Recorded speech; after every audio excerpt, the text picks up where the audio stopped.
اور اللہ تعالیٰ دیا قدرتاں دیکھو ایک ایک کر کے.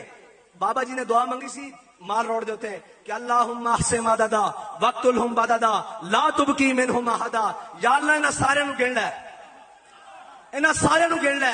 بابا جی نے جملہ کی فرمایا سی, فرمایا ہوئے تسی ساڈا رستہ نہیں روکیا, اسی اگر ذات واسطے آئے ہوندے رب نے سانو ذلیل کر دینا سی. اسی آیا حضور دے دین واسطے, تسی ساڈا رستہ نہیں روکیا, دین دا رستہ روکیا. اللہ تعالیٰ تانوں سارے نو ذلیل کر دے گا. وہ چھپ کر کرتے ہیں تقدیر اسے کہتے ہیں, ہم دھر لیے جاتے ہیں تقدیر اسے کہتے ہیں. وہ چھپ چھپ کر کرنے والے بھی ہم منظر عام پر آ رہے ہیں. کچھا چاہ کے جنہوں نے کھڑایا وہ بھی آج داڑیاں پڑھ رہے ہیں کہ نہیں پڑھ رہے. اے میرے رب دا انتقام ہے. وہ کہتے ہیں جی یہ ملک کے خلاف ہے. وہ جو کہہ رہے تھے کہ ان کو امداد انڈیا سے آ رہی ہے, میں نے پوچھا آج امداد کہاں سے آ رہی ہے؟ ایک منٹ جی, ایک منٹ, ایک حوصلہ کرو. میں نے پوچھا آج امداد کہاں سے آ رہی ہے؟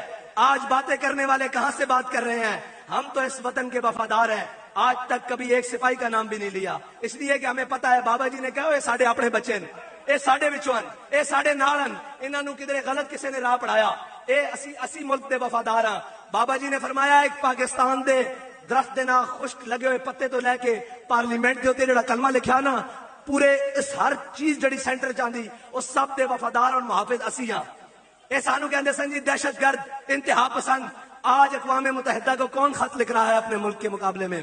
آج کون خط لکھ رہا ہے؟ ذرا وہ خط کا متن نکلوا کر دیکھو کہ ہمارے ادارے ہمارے خلاف ہو گئے. میں نے کہا پھر کے گلی گلی تباہ, ٹھوکریں سب کی کھائے کیوں, دل کو جو عقل دے خدا پھر تیری گلی سے جائے کیوں.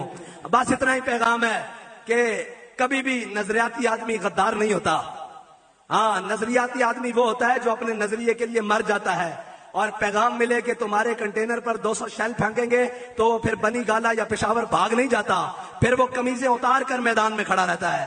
پھر وہ ہر ظالم کے ظلم کے میدان میں آ کر سامنے کھڑا رہتا ہے, ہر جابر کے جبر میں کھڑا رہتا ہے. پھر وہ کہتا ہے لطف سجن دم بدم کارے سجن گاہ گاہ, انج بھی سجن واہ واہ